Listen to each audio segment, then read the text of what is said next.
Hey everybody, I'm Tanya. And I'm Jason. And we're from the Board Game Nook.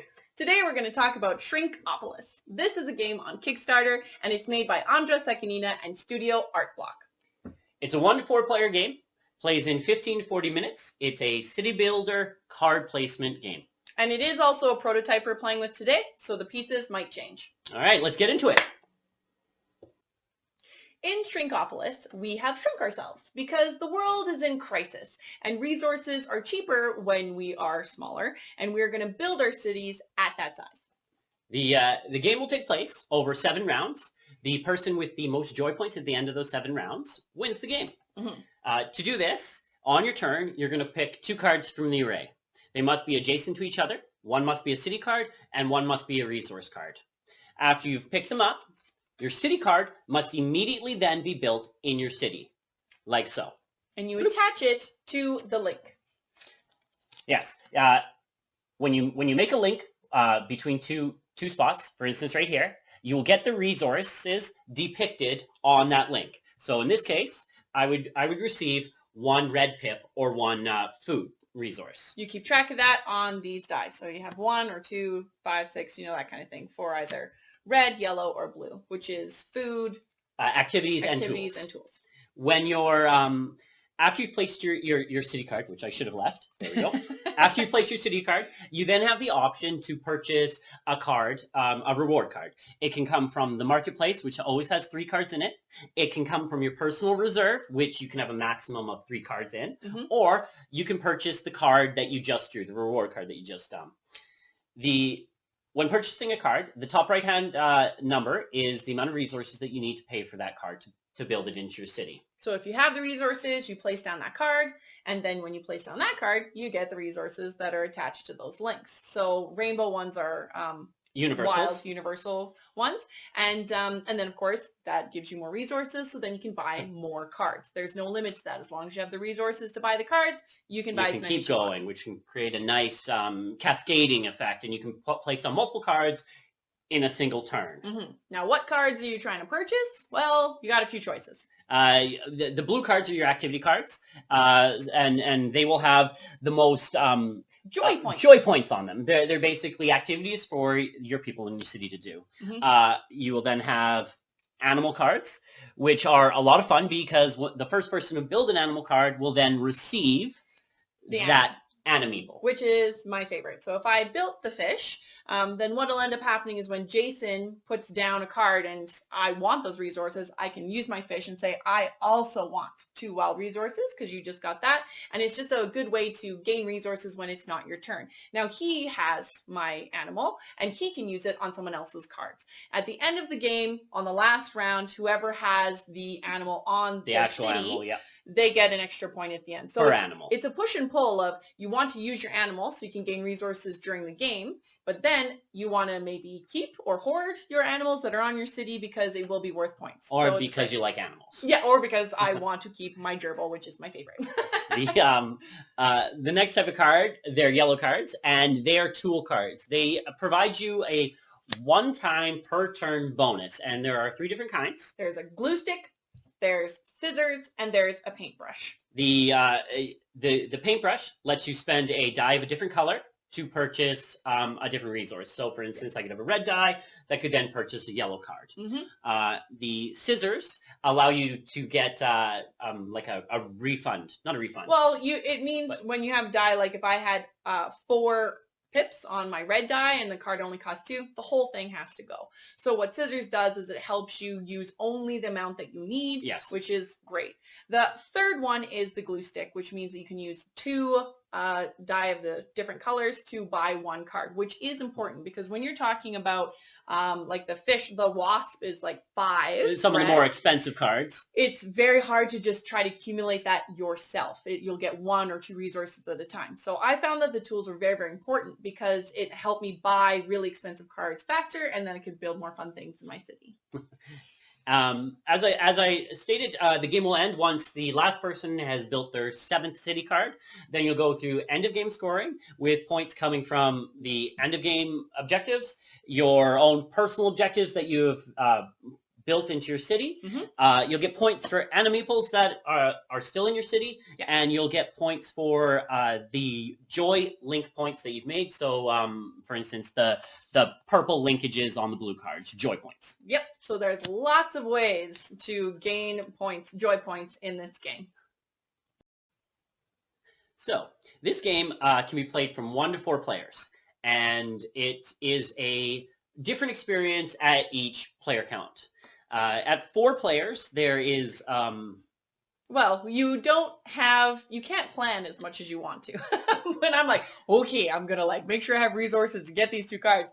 When you're playing 4 players, by the time it comes around, it's very likely that somebody has taken that card. So you whether intentionally or accidentally. That's right. That's right. Point. Yeah. So yes, it's the flow is completely different with 4 players because you just got to take a step back, be like, I can't really strategize. I need to kind of fly by the seat of my pants here, which is great. It's lovely. With a 2-player game, there's a lot more strategy involved. Yes, because I can watch what Tanya's doing, and I can either play to my city's strengths and pick out cards that are going to specifically help me, or I can look at her city and block her. Now, there's not a lot of player interaction in this game, but there is a little bit in that you can take the cards that someone is looking for in the center. You can take the animal that they really want to build, because the more of the same type of animal you build, the more bonus points you get. So exactly. There is that interaction. Yeah, and the fact that Jason likes to collect. He likes to have little collections of things. So I know that he's going to go for an endgame goal that has, who has the most apple connections, who has the most tool connections, who has the most animals side by side. So I can strategize because, it's his turn. He takes 2 cards. It's more likely that I can take the ones that I want. And then also at the same time, it's more likely that I'll be able to take that animal before he can collect it. So we can block each other, but it's not like it ruins the game. You can absolutely very few always hard do feelings in this one when you're blocking someone. Yeah. Where with a 4-player game, yes, sometimes I was like, don't take that card, don't take that card, don't take that card. And then our friend took it and I was like, man, I really wanted that card. But we found with a 2-player game, especially the end game goals, we were kind of vying for that and competing for that and making sure that we sort of stopped each other. With 4-player, people, some of them didn't even go for the end game middle goals. They just did their own thing in their own cities with their own utility cards or tool cards. What are they called? Yeah, their own objective end game cards. Objectives, and they just ignored that entirely, and then won most often. Yeah, so it was quite interesting that we had a couple games where players went specifically for the end game goals and competed against each other, and other players ignored them completely. And we had winners on both sides during our playthroughs, people that ignored them and people that collected them, which means that they're probably pretty good endgame conditions because they can help swing the game, but not overly so. So yes. If you want to build your city, like as for instance, this card says that you must have your city all in one direction. It almost killed me. I just, I like my cities to be just like chaos. So I tried to go for that end game one, which Jason did and I did, and we didn't win. No, we did not. It is interesting. The end game, and that's sort of, I'm just going to go right into replayability here. The end game conditions, there's quite a few of them. There are A's and B's. The A's have more to do with majority scoring, like the most people to have random resource connections. Like 2 universals, the person has the most of those. And the B are more about your layout and how you build your city. So for instance, they must all be orthogonal, or you must have all your city buildings and your activity buildings on one side. Yeah. And your animals and your tools on the other. I did try and then gave up because I was like, I need these resources and the connections don't work. So, you vie for something and then halfway through the game, you're like, well, that didn't work. City's a city. It's just got to be built. So we found replayability for any amount of players to be quite interesting because the feel is different depending on how many people are playing. And there's so many different cards and options that you can use that for sure when you pull out this game again and again, it's not going to be like, okay, We know the layout. We know how to do this.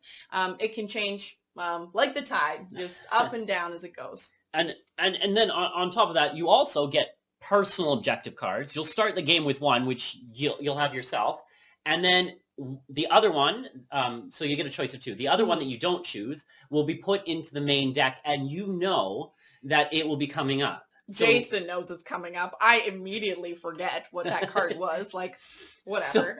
So you could theoretically prep for a card that you know is coming up eventually as well. So there's quite a bit of there's a lot of variability in how the game plays out depending on player count, and you can strategize like him, or just make a pretty little city and win. Sometimes win with strategy, and sometimes win with just the way the cards lay out and the objectives that you have. You're going to be the one that comes out on top. The final thing we want to touch on is just the solo. So the solo game plays very similar to a two-player game, except that it's a little more random because though the AI will follow a pattern, you can't really say, like, for instance, Tanya's building apples. I know she wants that apple card.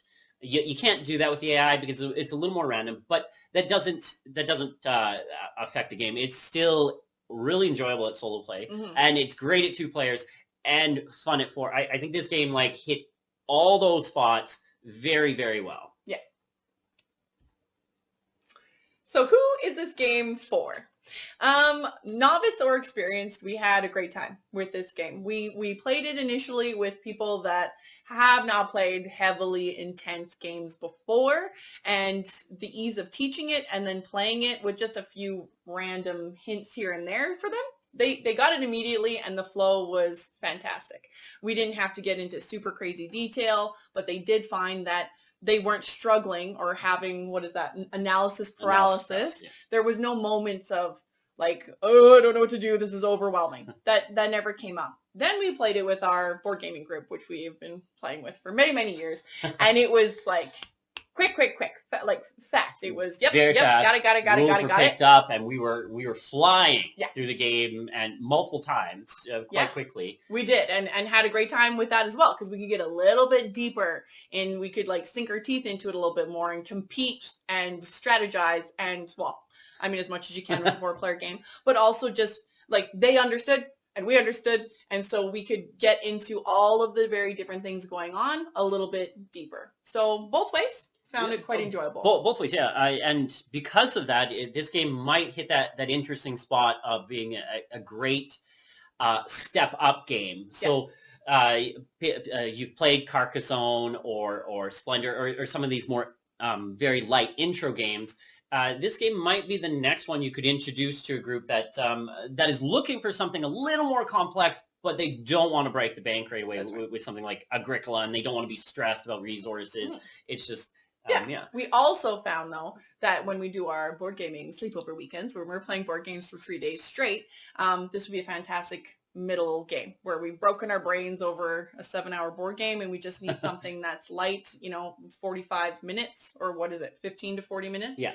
That it's not super, super complicated, but it's in depth enough that it's entertaining and not super stressful. Fantastic game for experienced as well.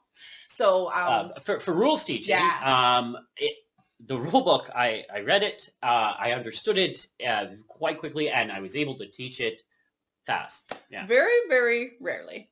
I interrupt Jason while he's teaching board game rules because I don't read board game rule books. I could care less, and I'm not a stickler for rules. So Jason, who, as you guys are learning quite quickly, he is a stickler for rules, and he wants them to be, specific scenarios. What do I do here? He felt that the board game rule book really did nail it on the head.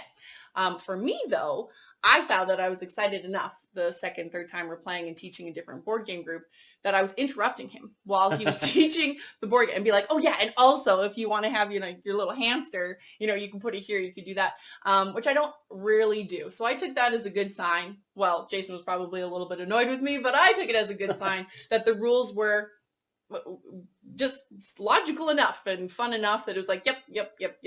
Let's teach the rules and then move on with the game.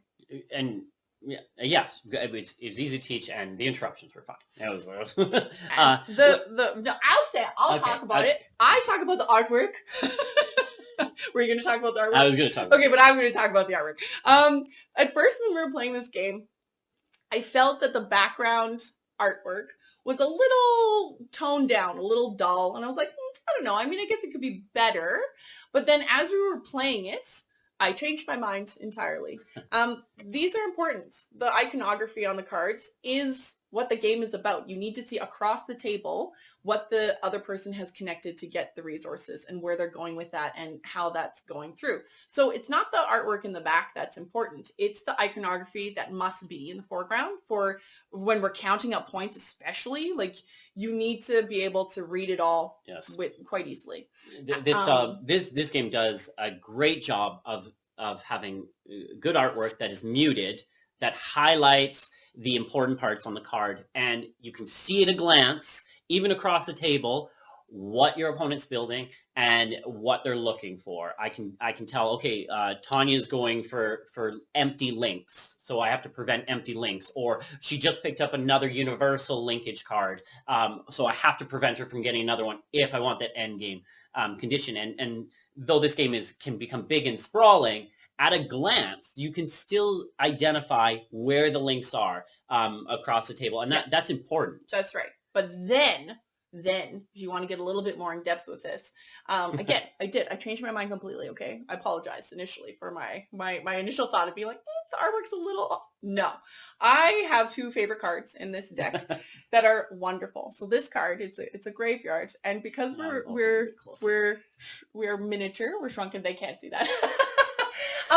It's a graveyard, but it's in a Zen garden. You guys know, like, the Zen garden you have on your office table with, you have a little rake, little rocks. That's where the graveyard is, which I thought was amazingly great. And this one, it's like a pharmacy. So it's like a pill box that you take your pills out of, but the humans are standing in the pill box and they're distributing, you know, human-sized, normal-sized pills, shaving them off and giving it to miniature-sized people. So when you actually take a closer look at the artwork on these cards, they are just, they're fantastic. It's clever artwork. Very clever. And you know, it definitely enhances the theme. Yeah. Yeah. And so I think that's about it that we wanted to cover, right? Yep. Okay, perfect. Let's move on. So what are our final thoughts about Shrinkopolis? Well, I think it's a small game with a big theme. Or it's a big game with a small theme. And so really what that is this game, I mean, obviously you can have this sprawling city out in front of you, but it's easy to pull out and it's easy to teach, and it's a fun time with beginners or with intermediate or advanced players. And the game ends at just the right point. Mm-hmm. You're building your city, you're creating something that you love, you're vested in, and you want to build more. But the game ends as you place your 7th card, and your city can't grow any bigger, but you're excited for that, and also you feel that pull of, oh, I wish I could have just had one more turn. One more turn. But not enough that you're frustrated, because we played games where we're like, oh, the game's over? I didn't even get started. So it goes past that, but it doesn't overstay its welcome, which is why it hits like just that sweet spot. It's nice to do that.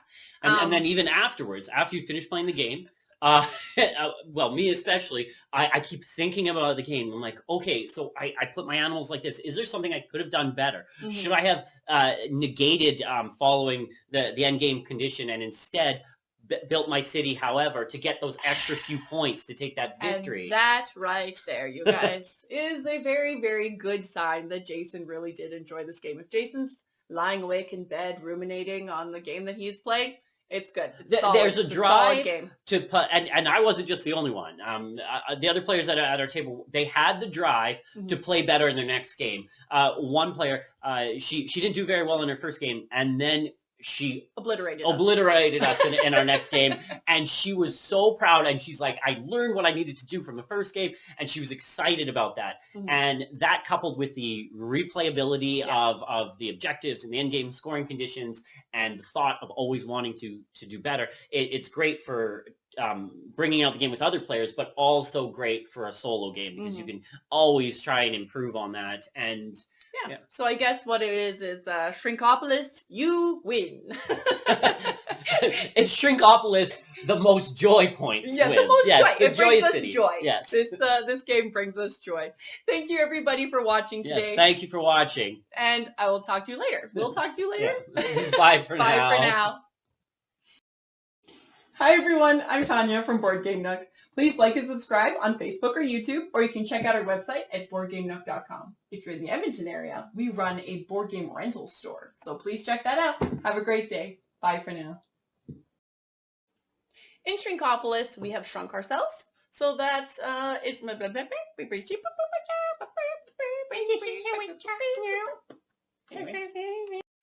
Hey everybody, I'm Tanya. And I'm Jason. And we're from the Board Game Nook. Today we're going to talk about...